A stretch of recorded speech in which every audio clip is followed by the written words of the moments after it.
A partir de este momento y por una hora, Radio Cultura presenta Sendero de Escritores, un programa de la Sociedad Argentina de Escritores, creado, conducido y dirigido por el doctor Antonio Las Heras.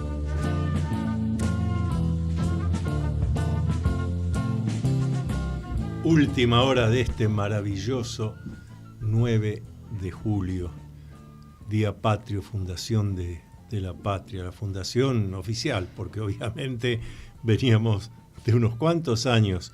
Y pensábamos de qué hablar, a qué invitado traer, a quién entrevistar en esta última hora de este 9 de julio del año 2024. Claro, tuvimos que pedirle que haga un esfuerzo, que estamos muy agradecidos, porque es una noche de mucho frío, pero tenemos aquí y vamos a compartir con él para hablar también de cosas de la patria. Primero, socio activo de la Sociedad Argentina de Escritores. Hace ya años la Asamblea Anual de la Sociedad Argentina de Escritores lo consagró socio honorario. Me refiero a Salvador Roberto Martínez, historiador de la aviación. Sí que le vamos a preguntar cosas sobre la aviación argentina. Pero miren, tengo aquí el último de sus libros, Hombres y Mujeres Pioneros de la Aviación, lo muestro a la cámara, publicado hace poquito. Tenemos otro de sus libros, Aquellos Precursores 3, Homenaje a la Fuerza Aérea de Brasil. Ya después se lo vamos a preguntar a Salvador, pero este libro va a ser presentado en pocos días más en la Sociedad Argentina de Escritores, en un acto de entrada libre y gratuita. Hombre de proacción, el profesor licenciado Salvador Roberto Martínez. Les leo aquí en la solapa, porque su currículum es tan extenso. Profesor licenciado en Relaciones Internacionales, comandante mayor aviador del Ejército Argentino, de la Gendarmería Nacional Argentina, de la Policía de la Provincia de Buenos Aires y Alas Doradas Navales. Presidente del Instituto Nacional Newberiano, de la Secretaría de Cultura de la Presidencia de la Nación. Presidente, fundador del Instituto de Historia Aeronáutica y Espacial, Mayor Fuerza Aérea Argentina, Eduardo Oliviero. Vicepresidente, fundador de la Academia Santos Dumont Argentina. Presidente fundador de la Academia Jorge Chávez Darnell Argentina. Y, como dije, licenciado en Relaciones Internacionales y profesor universitario. El licenciado Salvador Roberto Martínez, miembro honorario de la Sociedad Argentina de Escritores. Gracias por venir, Salvador, en esta noche hermosa de la patria, pero fría. Hermosa de la patria, pero fría. Sí, no. Buenas noches, Antonio. Gracias por el espacio y me siento muy honrado por esta invitación, que es para ahondar más en la cultura y sobre todo en nuestra riquísima cultura argentina, que lamentablemente por cosas de moda se han ido dejando de lado. Grandes escritores argentinos del siglo XIX, del siglo XX, y se han vertido hacia literatura extranjera, que no digo que sea mala como información, pero como la quinta esencia de la verdad de la argentinidad. Yo creo que tenemos que subsumir los valores intrínsecos que se escribieron en el siglo XIX y en el siglo XX en nuestra historia, ¿no? Que es tan rica, tan contrapuesta, tan encontrada y a veces tan mal escrita y mal enseñada, que eso es uno de los grandes problemas que tenemos. Cuando surge este tema de la historia mal enseñada, y ya en este mismo programa con algún otro entrevistado, también socio activo de SADE, conversábamos esto y yo les decía, cuando surge esta cuestión de la historia mal enseñada, yo digo, enseguida me viene a la mente algo que las maestras que tuve y maestros que tuve en la escuela primaria esto hace más de medio siglo, obviamente, nos mostraban esas imágenes, esas obras de arte que todavía andan por allí, donde, por ejemplo, el general San Martín cruza la cordillera en caballo blanco y vestido con uniforme de gala.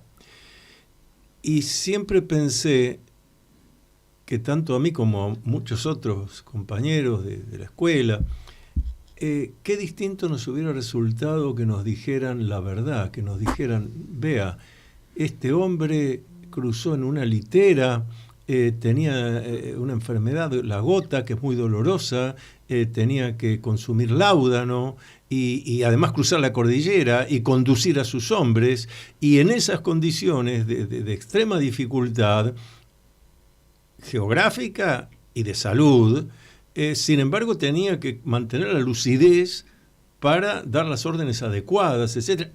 Es la cultura del esfuerzo, de la perseverancia, que es la que finalmente hace grande a una persona o a un pueblo. No sé si coincidís. Totalmente. Y en eso del Libertador, realmente es así. Conozco la cordillera, la he caminado a pie, la he caminado a lomo de mula, he estado de patrulla semanas en la cordillera, en la alta cordillera, la que cruzaron los soldados de San Martín y San Martín, la he volado en helicóptero. Y la cordillera, yo además de en mi profesión, primero fui montañés.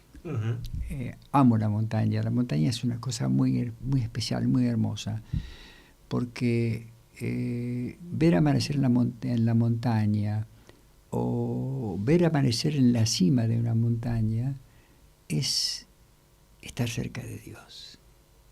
Te llega un mensaje tan profundo, tan que te penetra en el alma, en el corazón, y respiras ese aire diáfano y vos decís, realmente, la mano del Creador, ¿no?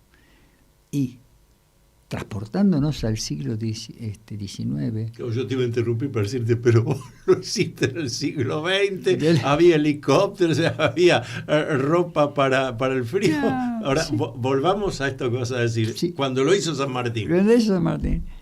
San Martín sufría además de cáncer. Se dice que cáncer o úlcera de estómago. Lo de úlcera está confirmado. Tenía problemas de úlcera, sí, producto de la forma sí, en que... Es más, hay escritos sobre esto de historiadores de aquella época que comentan que estando en Mendoza preparando el ejército, no se detenía a almorzar. No. Comía de parado mientras seguía dirigiendo y demás. Entonces, claro, eso, más el nerviosismo, generaba un problema gastrointestinal importante. Además, él era un hombre que simulaba tomar mate, porque sus soldados tomaban mate. Sí, tomaba café. Tomaba café en el mate, ¿no? Era para arrastrar. Se ensillaba su caballo. Era un general. Sí, claro.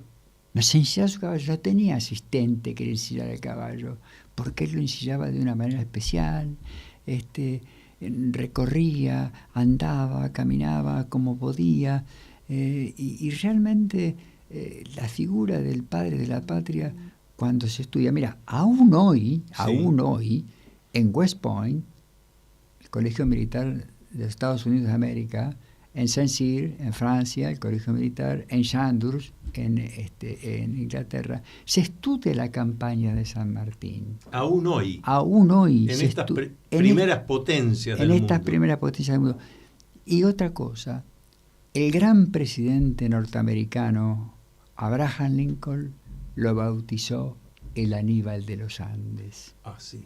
El Aníbal de los Andes. Cierta ocasión, estando en los Estados Unidos, fui a dar unas conferencias y fui a West Point, por supuesto. Fui a la tradición militar más rancha de los Estados Unidos. ¿Vos sabés por qué los cadetes de West Point usan la visera lanzada así sobre los ojos? No, pero me interesa. Para mirar siempre al frente buscando el horizonte de la gloria y la libertad.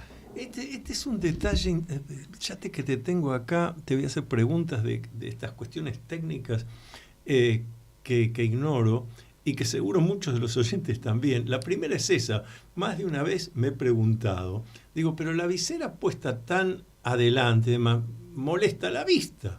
Sí, no, pero le obliga a levantar la cabeza para mirar a lontananza, buscar el horizonte. Aquel horizonte que está allá adelante, que está allá y al adelante, que hay que ir. Que hay que ir, ¿no es cierto?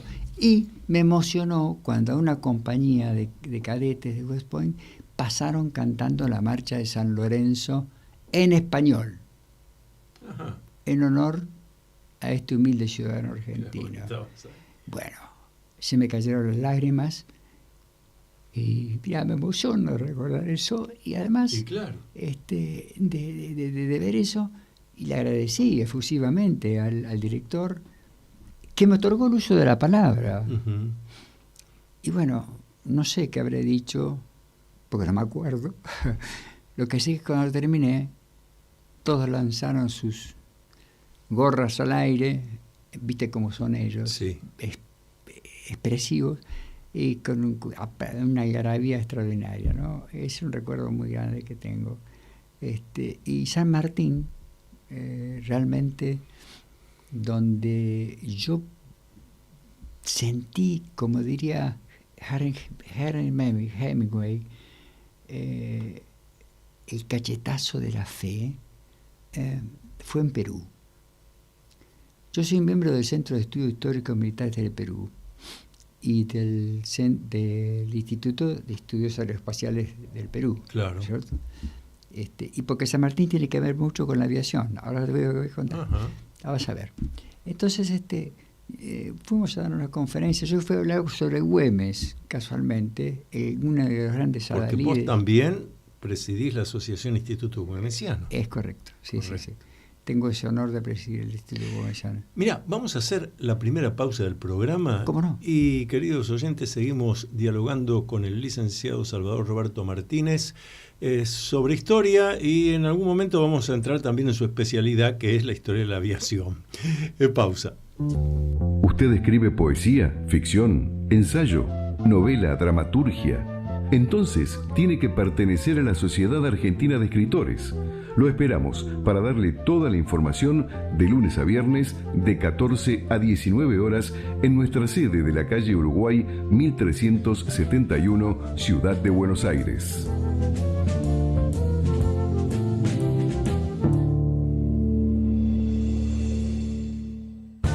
Usted está escuchando Sendero de Escritores, el programa de la Sociedad Argentina de Escritores, conducido por el doctor Antonio Las Heras. Y antes de continuar nuestro diálogo con el miembro honorario de SADE, Salvador Roberto Martínez, algunos comentarios sobre la Sociedad Argentina de Escritores. Acuérdense que ya está abierta la Feria Infantil y Juvenil del Libro. Está funcionando en el ex Correo Central, el CCK. Está el stand de la Sociedad Argentina de Escritores, pueden pasar ahí a recorrer, a ver. La entrada es libre y gratuita para todos. Así que ya mañana mismo, si están de vacaciones con los chicos, es un buen paseo la Feria Infantil y Juvenil. Libros para chicos, no tan chicos, adolescentes, juveniles y también para la familia. Para los socios de SADE, les recuerdo que ya está abierta la participación a presentar libros de acuerdo a los estatutos de la Faja Nacional de Honor de SADE. En poesía, en cuento, en novela, en ensayo, en dramaturgia, toda la información. Esto es para socios de SADE, socios activos, socios honorarios, socios de SADE de todo el país, de las 80 filiales de todo el país. De lo contrario, buscan en la web de SADE y está la información. Algunos de estos libros los vas a tener que presentar a la Faja Nacional de Honor. Con mucho gusto, mucho gusto. Nos estabas por contar, Salvador Roberto Martínez, Perú, el general San Martín, sí. Bueno, la relación de San Martín con la aviación, que me dejaste ahí, digo. Bueno, y entonces cuando voy a entrar al Centro de Estudios Teóricos Militares del Perú, que me recibe el presidente, un general, tenía 80 años, pero parecía que tenía 60, una sapiencia extraordinaria de la Argentina, que me dice, por poco se salvaron de que San Martín no fuera peruano. Uh-huh. Y sí, claro. Porque claro, el Virreinato de Río de la Plata se creó en 1776, San Martín nace en Yapeyú, Corrientes, en 1778, hubiera sido peruano. 3 años antes. Se salvaba. Entonces, cuando entro, se me viene encima la habitación, porque era una habitación dedicada al Libertador, uh-huh, con una pared dedicada a Belgrano, por el Incario, el proyecto del Incario, que Belgrano había propuesto que la América del Sur tuviera la capital en Cusco, que fuera un inca, el rey, porque eran monárquicos nuestros patriotas. Claro, monárquicos con una estructura de un congreso. Exacto. Una monarquía democrática. Entonces, inmediatamente San Martín adhirió al proyecto de Belgrano y Güemes, pero después los intereses porteños, uh-huh, hicieron que se dejara de lado. Pero ahí te vuelvo a interrumpir porque es otro de los temas que me ha llevado a tanta reflexión. En los últimos 20 años se habla tanto de la importancia de tener en cuenta los pueblos originarios, los pueblos que estaban aquí antes de la llegada del europeo, antes de Cristóbal Colón, el respeto a esas culturas. Y cuando yo estudio que un Belgrano, un San Martín, decían, y repito lo que acabas de señalar, porque hay que subrayarlo, decían, pongamos un inca como rey, y tal como señalaste, y la capital en Cusco. Fíjate esos precursores, cómo tenían claro el respeto a quienes estaban aquí antes que llegáramos los europeos. Qué claridad, porque en los últimos 20 años se habla mucho de esto y se hacen jornadas y cuestas de derecho de los pueblos.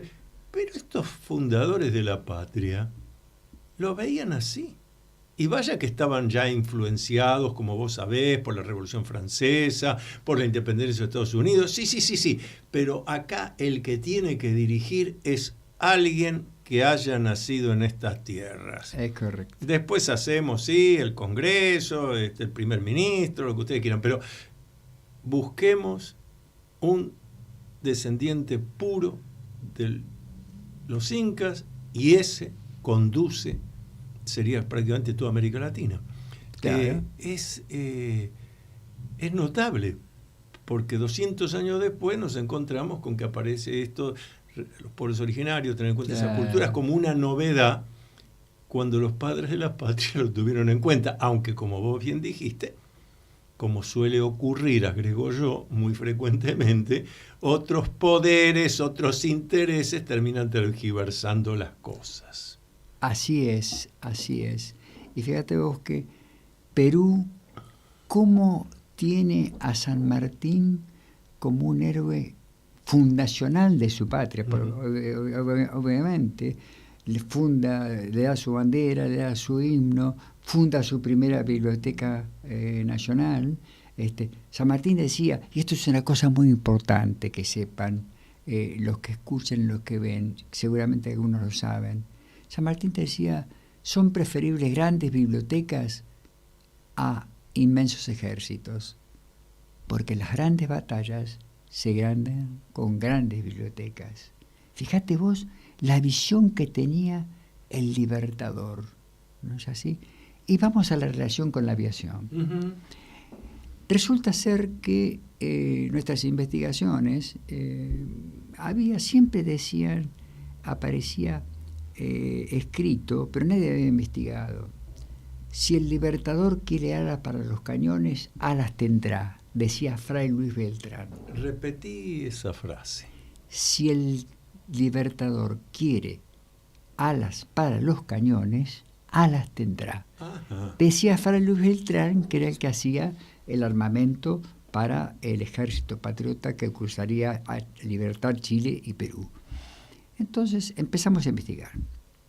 Y tomó la posta el delegado del Instituto Nacional Iberiano, que está en Mendoza, el ingeniero don Mario Bataguión, que a su vez es liceísta, capitán de reserva de infantería, y empezó a investigar. Resulta ser que los uniformes de los granaderos se hacían en Mendoza, y los hacía un señor llamado Andrés Tejeda. Uh-huh. Y Andrés Tejeda era amante de todo lo que volaba, los cóndores, los pájaros. Entonces, se le ocurre inventar un ornitóptero. ¿Qué es un ornitóptero? Para hacerlo fácil, un Batman con plumas, atadas con cueros, ¿no es cierto? Y con las alas, o sea, los planos del avión, con la bayeta del uniforme azul de los granaderos, allá por 1819. Y experimenta vuelo cortito, por supuesto, corto, porque los primeros escarceos, ¿no es cierto? Inclusive en el mundo. ¿Y por qué se fundamenta que era un vuelo? Porque la quebradura que después sufre en las piernas está la quebradura típica del esquiador, que va para adelante. Si él hubiera caído por gravedad, los fémures se hubieran ido hasta acá arriba. Sí, hasta los hombros. Hasta claro. los hombros, ¿cierto? Bueno, perfecto. Se hizo toda la investigación, yo lo complementé con algunas cosas más. Mario Bataguión presentó un libro que está súper agotado, y máximo porque no tiene dinero para imprimirlo, y se hicimos promulgar una ley, ¿no? Provincial, por la cual se declara a Mendoza cuna de la aviación experimental iberoamericana. Sí, pero Salvador, detenete un momento, Sí. Porque los oyentes deben estar como yo, más que asombrados. A ver si entendí bien. Vos lo que estás diciendo, que en Mendoza, en la época en que estaba allí acantonado el ejército de General San Martín, preparando el cruce de los Andes, hubo una persona que dijo: voy a imitar el vuelo del pájaro en un humano. En un humano, pero era para poner a los cañones. Era para poner a los cañones, porque San Martín había traído la idea que tenía Napoleón de invadir Inglaterra con globos aerostáticos. Ajá. Que después inexplicablemente Napoleón destruye ese batallón de globos aerostáticos que tenía. Uh-huh. No se sabe por qué. Investigando muchas cosas, no se sabe por qué lo destruyó. Pero San Martín le había quedado eso. Y él le había dicho a Fray Luis Beltrán: necesito que algo para levantar los cañones. Él pensaba en un globo. En globo. Claro. Pero fue más allá. Pensaba en una narración más rápida. Andrés Tejeda. Convertir técnicamente, artificialmente, a un hombre en pájaro, en que pájaro, vuele. Y a un cañón llevarlo volando. Es extraordinario, porque esto no se conoce. No se conoce. Mira, y lo hemos bregado, inclusive Bataguión dio acá varias conferencias, una en el Instituto Nacional Sanmartiniano, muy proficua, muy linda, muy interesante. El libro fue declarado de interés por la Secretaría de Cultura de la Presidencia de la Nación. Y bueno, ya no tiene... Pero vuelvo para que me quede del todo claro. Sí, querido. Entonces, por lo menos hubo alguien que se puso ese emplumaje e intentó salir volando, porque me decís que lo encontraron con las lastimaduras. Sí, 2 veces lo hizo, con poco, y la tercera vez, cuando se extiende su vuelo, se cae y se quiebra sus piernas, claro, pero para adelante. Claro. O sea, la quebradura típica del esquiador, sí, en velocidad para adelante. La diferencia está, como te dije, que si se hubiera caído por gravedad, el fémur hubiera salido para arriba, ¿cierto? Así que algo pudo volar. Algo pudo volar. Es extraordinario. Es extraordinario, exactamente. Sí, sí. Fíjense las cosas que estamos aprendiendo. Bueno, esa es una de las... la primera escarceo de vuelo que presentó un holandés relojero, Miguel Colombise, fue en 1909, ¿no? A Santiago de Liniers, que obviamente por desconocimiento lo desechó. 1809. 1909. En 1909, Santiago de Liniers. Perdón, no, 1809, perdón. 1809, sí. Santiago de Liniers, sí puede ser. 1809. Claro, antes de mayo de 1809. Sí. Entonces, un holandés que vivía acá en la aldea de Buenos Aires. En la aldea de Buenos Aires. Claro. Entonces, desechó, luego lo volví a presentar y Mariano Moreno, que tenía esa especie de soberbia, digamos... No la quiero definir ahora porque sería muy extensa, también la desecha. Se va... ¿Y qué es lo que les había ofrecido? Les había ofrecido una especie de un aerodino.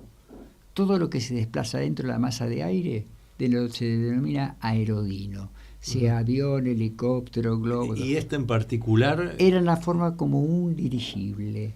Ajá. Que tenía hélices que permitía un desplazamiento, ¿no es cierto?, que era importante para lo que las batallas que vendrían. Pero claro, un arma de guerra magnífica. Con hélices, en 1809. ¿No es cierto? En base a eso, y porque lo presentó en lo que hoy es el Regimiento 1 de Infantería Patricios, el regimiento que... custodia de la Ciudad de Buenos Aires, el Instituto Nacional Newberiano ha emitido un oficio al señor jefe del regimiento para condecorar la bandera de guerra de este regimiento con la orden al mérito newberiano, en razón de ser el primigenio, digamos, antecedente aeronáutico que existe en la Argentina, ¿no? Es una cosa que esa investigación la realizó un prestigiosísimo museólogo e historiador, don Santiago Cherbo, lamentablemente fallecido el año pasado, el 19 de diciembre, en la ciudad de San Nicolás de los Arroyos, ¿no? Que está todo de los sobrados ahí, y bueno, si me pongo a hablar de San Nicolás de los Arroyos, tendríamos para hablar 6 horas, porque realmente las cosas que hay ahí de historia son magníficas. Pero mantengámonos en la historia aeronáutica. La historia aeronáutica. Sí. Bien, después hubo varios intentos por Flores, por ejemplo, con globos aerostáticos, que se incendia un globo aerostático. Después en la guerra del Paraguay, esa guerra que nunca debió existir, porque cedimos ante los intereses de Inglaterra. Es mi visión muy particular, ¿no? Sí, pero correcto. De la que me hago cargo. Es el producto de tus estudios y tus investigaciones, no poca cosa, como historiador. Exactamente. Chaydo Swick, un extranjero, puso globos aerostáticos como observación, ¿no? Eran globos que se elevaban y estaban estáticos, no se desplazaban. Y luego, bueno, seguimos avanzando con algunos pequeños experimentos. En el año 1904, en la ciudad de Tandil, provincia de Buenos Aires, de la cual tengo el honor de ser oriundo. Ahí sí, ya estamos en 1904. En 1904, sí señor. Un italiano, Guido Dinelli, agradeciéndole, para agradecer a la República Argentina que lo había recibido como inmigrante muerto de hambre de la Italia, se propone construir un aerodino era una bicicleta con un perfil alar cóncavo, ¿no? Y lo hace con madera de pino spruce, y el velamen era el cotín de un colchón.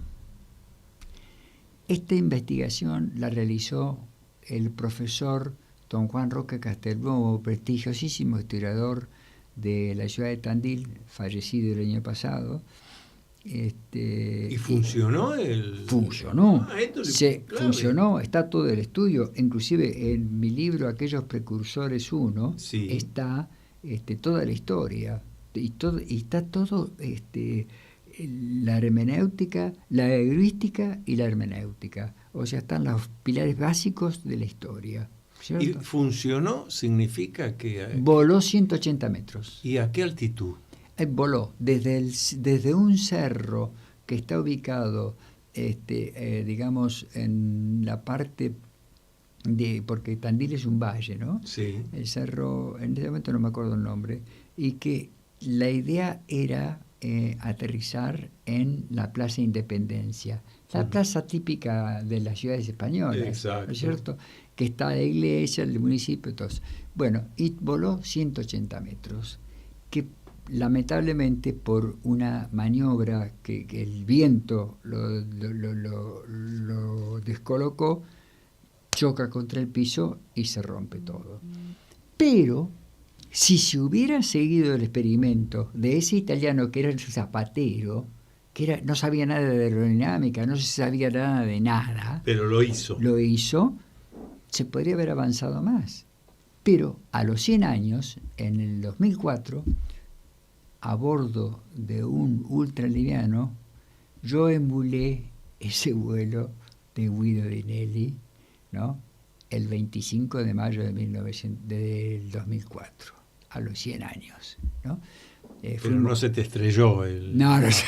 Porque te veo muy bien de salud, muy entero. Y pusimos en la cola del ultraliviano un fumígeno blanco, y el cielo ese día estaba añil, azul, hermoso, la cosa. Entonces, todos los habitantes de la ciudad de Tandil, cuando el intendente estaba izando la bandera, junto con las autoridades y los notables de la ciudad, nosotros pasamos arriba con el piloto era, porque yo iba transmitiendo por radio, el piloto era un suboficial Bracamonte de la Fuerza Aérea Argentina, que lo había prestado al ultraliviano, y quedó como la bandera argentina. Ah, qué hermoso. Quedó hermoso, hermoso. Y bueno, y aterrizamos felizmente, y bueno, y después se construyó un monumento que ahí, fue... Ahí te interrumpo, sí. Vamos a hacer una nueva pausa del programa, pero quiero destacar esto. Yo lo presenté a Salvador Roberto Martínez como historiador, escritor, pero fíjense que no solo es historiador, es protagonista de los hechos históricos. Nos está contando, estuve acá, hice esto, experimenté lo otro. Qué maravilla en estos últimos minutos de este 9 de julio tener a un historiador que además es protagonista de la historia argentina. Pausa, seguimos. Atrévete a vivir en plenitud, el nuevo libro del doctor Antonio Las Heras. Puede adquirirse por Mercado Libre con envío a domicilio o en locales de Librerías Cúspide. Usted está escuchando Sendero de Escritores, el programa de la Sociedad Argentina de Escritores, conducido por el doctor Antonio Las Heras. Ante todo le voy a agradecer a Leonardo Giusti que estoy haciendo mucho movimiento cerca del micrófono y él, que es un pulpo, un verdadero técnico, entonces yo me alejo y él tiene que cambiar el sistema, me acerco, prometo, Leonardo, quedarme lo más quieto posible, pero es que realmente me tiene inquieto y veo que vos también estás muy atento a lo que nos está contando Salvador Martínez, porque primeramente uno supone que la historia de la aeronáutica es algo muy reciente y nos empieza a contar cosas de San Martín en Mendoza, luego de 1904, es una maravilla. Les recuerdo, tengo acá 2 de los libros de Salvador Roberto Martínez, todos sobre historia de la aeronáutica, aquellos precursores 3, ahí lo estoy mostrando en cámara, y también hombres y mujeres pioneros de la aviación. Todos estos libros han sido publicados por Ediciones Grupo Argentinidad. Así que los que quieran buscar estos u otros libros de Salvador Roberto Martínez, Historia de la Aeronáutica, hay uno muy interesante de la vida de Jorge Newbery, son todos de la editorial Grupo Argentinidad. Pero además, si ustedes tienen ganas de conocerlo personalmente a Salvador Roberto Martínez, escucharlo, hacerle preguntas, tenemos una oportunidad. Corregime si me equivoco. Este 23 de julio. Sí, señor. 15:30 horas. Sí. Salón de Actos de la Sociedad Argentina de Escritores. Sí. Calle Uruguay 1371 de la Ciudad de Buenos Aires, entrada libre y gratuita. Salvador Martínez va a hablar especialmente sobre aquellos precursores 3, homenaje a la Fuerza Aérea del Brasil. Pero también vamos a hablar de los demás libros y además lo van a tener ahí para hacerle las preguntas. ¿Cómo es esto? No entendí aquello. ¿Es cierto tal o cual cosa? Bueno, historiador y protagonista de la historia. Así que están invitados. 23 de julio, ahora, pocos días más. 15:30 horas. Entrada libre y gratuita. Salón de Actos de la Sociedad Argentina de Escritores, calle Uruguay 1371, 4 cuadras de Uruguay y Santa Fe, Avenida Santa Fe, digo bien. Uruguay 1371, Ciudad de Buenos Aires. Bueno, vamos a estar ahí escuchándote, Salvador. Bueno, dime. Yo te había interrumpido, vos estabas desarrollando estos conceptos de lo ocurrido estamos hablando ya de principios del siglo XX, en el caso del vuelo de Tandil, sí. Pero en ese principios del siglo XX, estabas hablando de 1904, ¿qué más había de el tema, sean globos aerostáticos, sea aviones, aquí en la Argentina? Y no había tanto, había algunos había algunos pequeños experimentos en pergamino, que es una investigación que hizo también Bataillón, pero digamos la eclosión que empieza con los globos aerostáticos es cuando Araón de Anchorena trae un globo a la Argentina, ¿no? Araón de Anchorena era un bon vivant, un dandy. Era el hombre, sí, pero más que nada era una persona dedicada a su patria. Ajá. Porque lo mismo pasa con Newbery, cuando dicen, sí, tiene un dandy. No, ahora si tenemos tiempo vamos a ahondar un poquito sobre Newbery. Sí, eran seres especiales. Eso quiero que destaques. Sí, claro, es especial digamos, el dinero o la vida así rumbosa no formaba parte de cosas. Picoteaba un poquito y estaba en todos los lugares, pero porque la gente lo quería, pero nada más, ¿no? Entonces trae el globo pampero. ¿En qué año habrá sido esto? Esto fue en el año 1900, fines de 1906, Ajá. Que ya había volado en París Alberto Santos Dumont el 23 de octubre de 1906. Porque con este tema de la aviación se estableció una, digamos, pelea, entre comillas, entre los hermanos Wright, ¿no? Y Santos Dumont. Los hermanos Wright volaron, pero hicieron un lanzamiento de 33 metros. Pero, obviamente, la primera potencia del mundo se impuso como el primer vuelo. Pero en realidad, el que cumplió lo que no estaba fundada la FAI, la Federación Aeronáutica Internacional, que se funda en 1905 en Francia. 1905. En Francia. Fíjate vos, que estipula una serie de reglas y que las cumple Santos Dumont y vuela, hace 2 circuitos en el campo de Bagatelle con el 14 bis. Es un avión que había ideado él, ¿no? Que iba parado en el avión. Pero fíjate vos lo que iba parado en el avión. Parado. Con estos detalles. Es increíble, ¿no es cierto? Y estos detalles más. La FAI, en aquella cosa de que no se conocía nada, porque se estaba aprendiendo todo en lo que era aviación, decía que tenía que despegar con el viento a favor. Y siempre se despega con viento en contra, ¿no? Bueno, pero eso lo supieron después. Después se supo de cuántos accidentes que hubo. Bueno, entonces ahí empieza una eclosión, empieza a crecer la aviación, que habrá de crecer terriblemente con la Guerra Mundial Primera, ¿no? Bueno, entonces, cuando llega acá el globo, en Newbery se interesa, porque ahí empieza a aparecer la figura de Newbery de otra forma, porque Newbery era un individuo que había nacido acá en la Argentina, hijo de Ralph Newbery y Dolores Marguerite, y eran 12 hermanos. Y fíjate vos, el padre era norteamericano, había peleado en la Guerra de Secesión y había llegado acá cuando la fiebre amarilla, ¿no? En un pequeño barquichuelo, navegando él solo, desde Estados Unidos acá. Pero le enseñó a todos sus hijos a amar la tierra donde nacieron, aplicando el jus soli. Eso es muy importante. El sajón tiene eso, distinto del latino, que siempre está con lo de dónde ha venido, ese recuerdo, ese remembranza. No.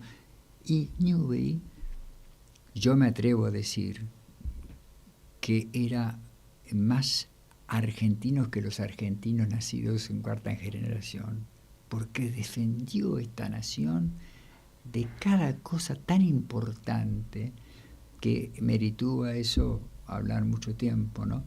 Pero bueno, se hacen amigos y empieza el tema de los globos aerostáticos. Y el día 25 de diciembre de 1907 se eleva por primera vez ese globo y hace el cruce a Uruguay.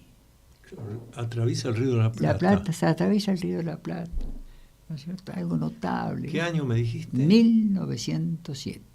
1907. La Nochebuena de 1907 no alcanzaba el gas para enfriar porque no llegaba bien la cañería, hasta que pudieron conseguir, inflan, y claro, cuando la temperatura empieza de ambiente a elevarse, obviamente el gas se expande, ¿no es cierto? Y se elevan, cruzan el Uruguay, ¿no? Llevaban un salvavidas que habían sacado de un yate de un amigo, ¿no es cierto? Y por supuesto, vestidos con jaqué, galera, champaña, era una cosa distinguida, ¿no es cierto? Bueno, empieza el tema de la aeroestación. Pero espera. Sí. Y ese vuelo tiene éxito, llegan al Sí. Uruguay y aterriza el globo en Uruguay. Sí, tienen éxito, sí. Así que al primer intento lo logran. Sí. Pero otra cosa más, todo esto financiado por ellos, por Aarón Por de el- Anchorena, Jorge Newbery. Sí, por eso. Me tomé prestado el salvavidas del barco de mi amigo. Todo privado. Todo privado. Con el sueldito de Newbery, que era director de alumbrado de la ciudad de Buenos Aires, Sí.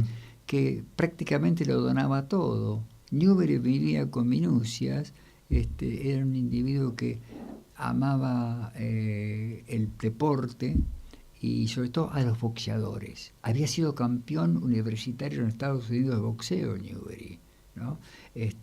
A tal punto que hay un tango que se refiere precisamente, que dice cuando un compadrito lo calzó de cross. Exactamente. El compadrito Jorge Newbery, que además bailaba muy bien el tango. Que en aquella época era considerada la música de la chusma, Claro. que lo trajo al centro. Y hoy el tango es patrimonio de la humanidad. Claro. Jorge Alejandro Newbery. Bueno, sigue el tema esto de la aviación y sucede que en 1909 su hermano, Eduardo Newbery, junto con otro señor, iban a empezar una travesía. El otro señor, Howen, llega tarde y estaba el sargento Romero, del ejército argentino. Y dice, bueno, mire, ingeniero, como usted no viene su compañero, lo acompaño yo. Claro. Bueno, venga. El globo desapareció. Nunca se encontró. Con el hermano de Jorge Con Newbery. el hermano de ¿Qué se llamaba? Eduardo Newbery. Eduardo Newbery. Que curiosamente no tiene una calle en Buenos Aires con su nombre. Inclusive lo hemos propuesto varias veces, ponerle una calle Eduardo Newbery. No hemos tenido... Al menos una plazoleta, pero una algo. plazoleta o algo, pero no hemos tenido de las autoridades ninguna respuesta jamás. Podemos perseverar en eso, podemos perseverar. Pero, ¿qué pasó? Estás diciendo que el globo se esfumó, desapareció. Sí, se desapareció. ¿Cómo puede explicarse esto del conocimiento aeronáutico? Porque ellos llevaban palomas mensajeras, que cada hora tenían que largarlas para que las gentes supieran dónde estaban. Uh-huh. Bueno, la última paloma mensajera llegó y no llegó ninguna más. Se cree que se perdió en el mar. Se cree que se perdió en el mar. Se cree. No hay datos recientes. Imagínate que en aquella época, búsqueda de salvamento. Radar no había tampoco. No había nada. Entonces, bueno, y ahí decae un poco el entusiasmo de la aviación. Viene el año de 1910. 100 años de el 25 de mayo. Claro. Entonces se organizan grandes fastos. Newbery prepara la iluminación de la ciudad de Buenos Aires. Eso que vemos ahora tan normal, tan común, no era así. Y Newbery lo ideó y lo puso y lo trajo de Estados Unidos. ¿De dónde no? Si no lo va a traer, ¿no? Iluminar los monumentos, algo extraordinario. Y ahí se organiza un concurso para aviadores extranjeros y vienen, por ejemplo, viene un francés, Henri Bregui, y viene un italiano, Poncelli. Poncelli vuela primero que él en 1910, el 30 de enero, era el día de mi cumpleaños, el día de cuando nació Franklin Delano Roosevelt, aquel gran presidente norteamericano, de New Deal. Y resulta ser que, como no había autoridad que lo estuviera fiscalizando, no se lo dieron por oficial. Ajá. Henri Bregui vuela el 6 de febrero en Longchamps, campo de Longchamps, en la provincia de Buenos Aires, y como estaban las autoridades del Aeroclub Argentino, se lo dan por oficial y dicen que es el primer vuelo a motor en Sudamérica, lo cual es errático. El primer vuelo a motor en Sudamérica, está escrito acá en este libro, en el homenaje a la aviación brasileña, fue en Brasil. el 7 de enero de 1910. Duró 11 segundos. Pero ¿qué pasa? Lo hizo Henri Sanson de Labo, un extranjero nacionalizado brasileño. Brasil no tenía aeroclub que fiscalizara la prueba. Claro. ¿Y cómo son las cosas de la aviación? Durante 24 horas tuvo él el motor haciéndolo andar para que no fallara.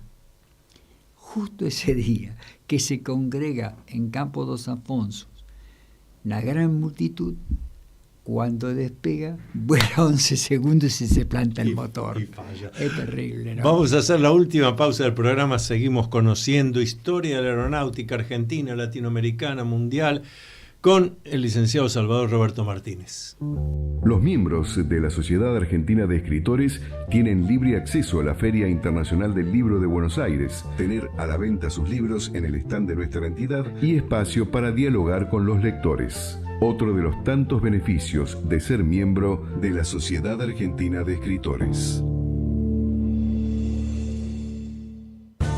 Usted está escuchando Sendero de Escritores, el programa de la Sociedad Argentina de Escritores, conducido por el doctor Antonio Las Heras. Seguimos con el licenciado Salvador Roberto Martínez, casi rumbo a medianoche en punto de este 9 de julio de año 2024. Estamos hablando de los pioneros de la aviación. Te interrumpí antes de la pausa. Sí. Sigamos hablando de Jorge Newbery, este personaje extraordinario. Y bueno, Jorge Newbery se lo conoce por ingeniero mecánico electricista. Fue el primer ingeniero mecánico electricista recibido y que estuvo acá en la Argentina y que se recibió en los Estados Unidos de América. Ajá. Fue discípulo nada más ni nada menos que de Tomás Alva Edison. A la pucha. ¿No? Vaya maestro que Vaya tuvo. maestro. Bueno, pero qué interesante que hagas ese comentario, porque lo estoy viendo desde el punto de vista psicológico. Claro, Newbery fue un incansable, nunca inconformista. Claro, Edison era eso. También. Siempre un nuevo invento, un nuevo descubrimiento. Y además hay una anécdota de Edison importantísima. Cuando le dicen, pero usted debe haber hecho muchos experimentos que falló. Y sí, claro, muchísimos. Y cada vez que fallaba, ¿cómo se sentía usted? Ay, yo muy contento. ¿Cómo? Cada vez que fallaba se quedaba muy contento. Sí, porque ya conocía que por ese lado no era el camino, había que buscar otro. Claro que sí. Y veo Newbery eso también. Era así.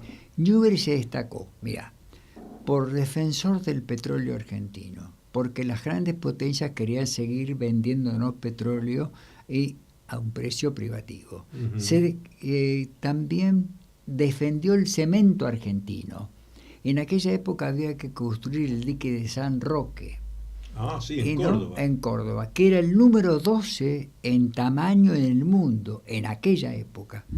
Y decían, no, los franceses, ellos no van a servir, que yo. Se construyó con cemento argentino y ahí está todavía. Sí, claro. Quiere decir que no somos tan malos para hacer las cosas. Defendió también el uso de la hulla blanca o energía hidroeléctrica por la visión que tenía, que no existía la palabra ecología, sino de no agredir al medio ambiente. Soñó con el ingeniero Mosconi de fundar una compañía petrolera que fuera mitad estatal y mitad privada. No lo llegó a ver porque se mata el 1 de marzo de 1914, se funda en 1922 y bueno, aclaremos que se mata en un accidente de aviación. Aviación. No se suicidó. Sí, era un accidente de aviación, desgraciadamente, que después algún día lo hablaremos. Y fíjate vos que nosotros fuimos el segundo país que fundó una compañía de ese tipo. La primera la había fundado Inglaterra para asegurar el combustible de la Royal Navy. La había fundado Churchill en la Guerra Mundial Primera, ¿no? Y acá se funda en 1922 Mosconi. No vamos a hablar de todas las trapisondas que hemos hecho los argentinos con YPF porque sería para desgarrarnos y hacernos una... Continúa con Jorge Newbery, por favor. Continuando con Jorge Newbery. Y lo que más destacable de Newbery era una palabra que se puso muy de moda con fines políticos acá en la Argentina. La palabra inclusión. Incluir a todos los habitantes argentinos que tuvieran educación, alimentación, justicia, recreación. Eso estaba en la búsqueda de Jorge Newbery. En la búsqueda de Jorge Newbery. Qué extraordinario. Fíjate vos que en aquella época las compañías extranjeras que explotaban la electricidad, por una bombita de luz, cobraban lo mismo que por una pieza de un conventillo, ¿no es cierto? Sí. Entonces se racimaban. El alquiler mensual de la pieza de un conventillo era lo que te costaba una lamparita eléctrica. De luz. Y no reinvertían un centavo en el país, se lo llevaban al exterior. Salvador Roberto Martínez, nos queda el último minuto, te lo dejo. El último minuto, argentinos, 9 de julio. Recuerden, la patria somos todos, la patria la hacemos entre todos. Acá no es un partido de pelota, esto es para que seamos un país que soñaron nuestros padres fundadores. ¡Viva la patria! ¡Viva la República Argentina! Nosotros continuamos martes que viene, 23 horas, aquí por Radio Cultura. Luminoso abrazo a todos y cada uno. Luminoso abrazo. Hasta aquí usted escuchó Sendero de Escritores, programa de la Sociedad Argentina de Escritores. Creado, conducido y dirigido por el doctor Antonio Las Heras.